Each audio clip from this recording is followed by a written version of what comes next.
Troy, Gen 661, Zert member X17711. We're out here in Roseman, California. Today we're out in the range. Beautiful BLM land. You'll be able to hear it off and on. We got some shooters on the other side of that hill over there. But that's just the beauty of shooting on BLM land. No range fees, no range Nazis. Just common sense and fun. Anyway, we're here today to talk California compliant rifles. Yes, those. See here, you got one with the Thors in stock, and this one's mine here. I kind of Frankenstein different ideas, and I'll go over that in just a minute. But you guys all seen the California compliant rifle videos, and here's just another one. This is just the different variations you can do with the, well, not variation, but configurations you can use on these rifles. So this one here is the cameraman's. It's an Anderson lower with a PSA upper with a MOE forend. It's a mid-length gas system. He's got the Thorsden stock Strike Industries extended charging handle.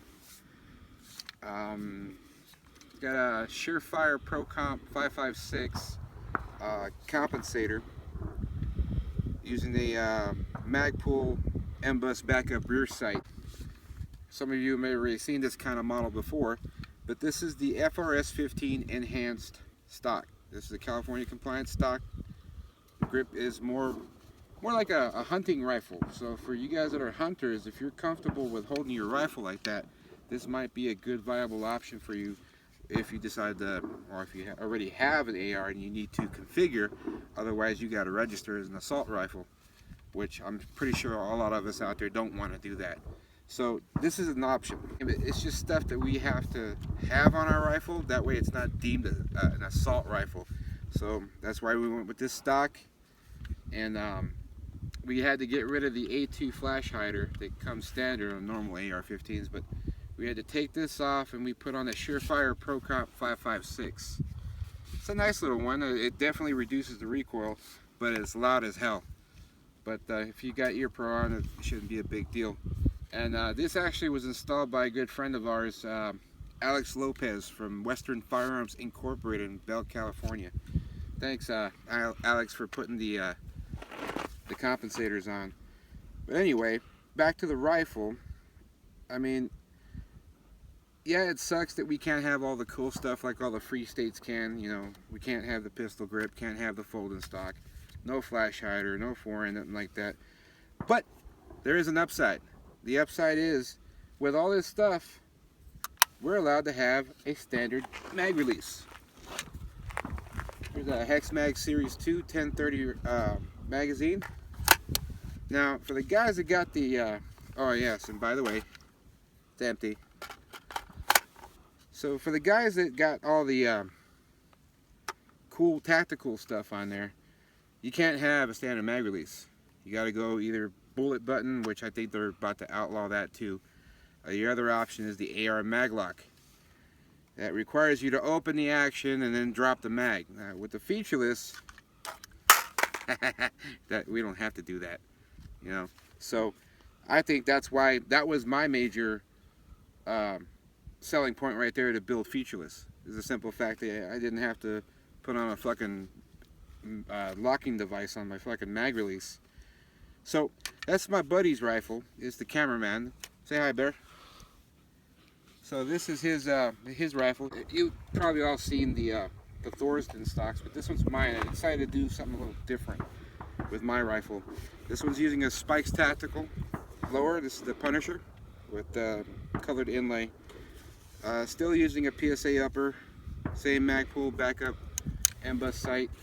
Same Surefire Pro Comp 556. But here I did something different.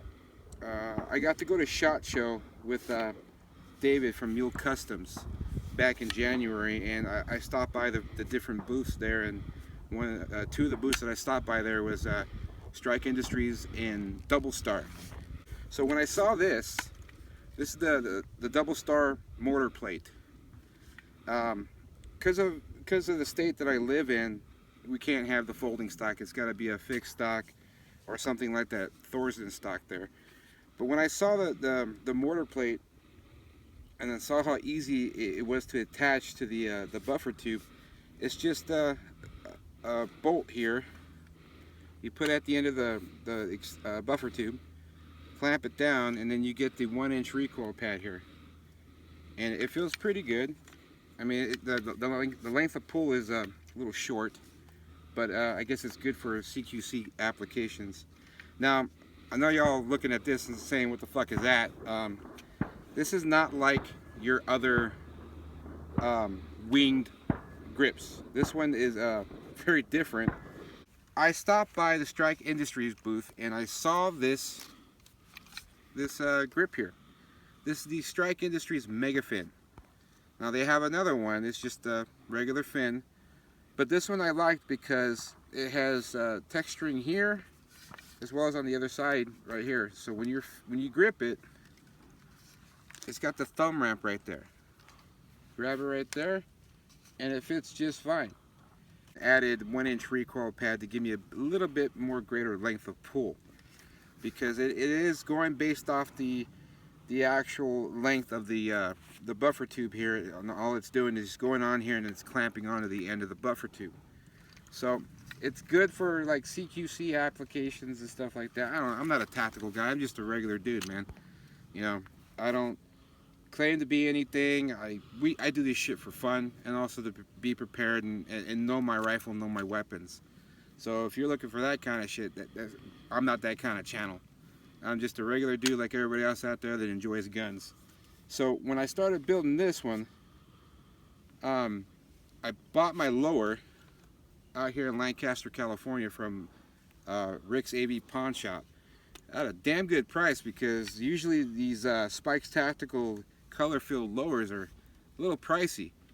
I gotta tell you how much I paid for it, because I don't want you guys beating down Rick's door, you know. But I got a pretty damn good deal on this when I bought my Glock 19. So I bought this in October. Bear bought his lower in December, and we decided, hey, let's build our rifles together. And my good friend Carlos Rios, he actually helped me build my rifle, but he didn't build it for me. He showed me how to do it. So I was confident that when the cameraman Bear, say hi Bear. Yeah, that's Bear. When I saw Carlos working on my rifle, I watched everything he did, the tools he used, and he showed me step by step how to build it.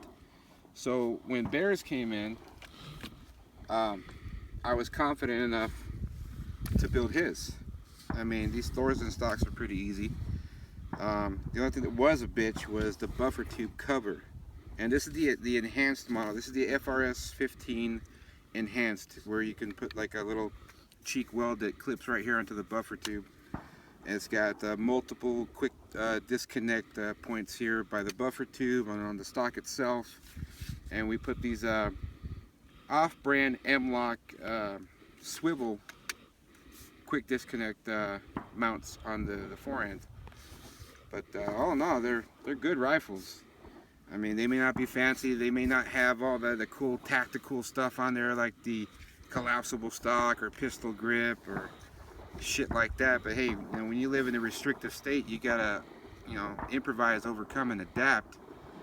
A lot of people say, oh, why don't you get the AR maglock? I'm like, well, I've seen a lot of videos on the AR maglock, and I don't like the fact that I gotta open the action to drop the mag. And not only that, when you have, you know, misfeeds or double feeds and stuff like that, how are you going to clear that if you can't drop the mag? You can't drop the mag because you got to open the action. Now if you got a double feed, that bolt's pretty much halfway back here, going to prevent you from opening the action. So it was pretty much common sense to build featureless. So we did that. We went featureless, and we haven't been happier. I mean, you could clear a malfunction like normal, no problem. So that's why I strongly, anybody that lives in California or in a restrictive state, I highly recommend building your rifle featureless. So that's that. And this one again, a little shorter length of pull, but you see how it just wraps around. You have grip right here where your fingers are right there, and the thumb ramp, and it's actually pretty stable. I mean, you could still check the chamber, tilt to the side, check the chamber, make sure you're clear when you run out. But yeah, those are the rifles. So tell me what you think, you know, in the comments. If you prefer, you know, going the AR mag lock route, or if you like the fact of going featureless and having a standard mag release, you know, put it in the comments. Until then, thanks guys, thanks for watching.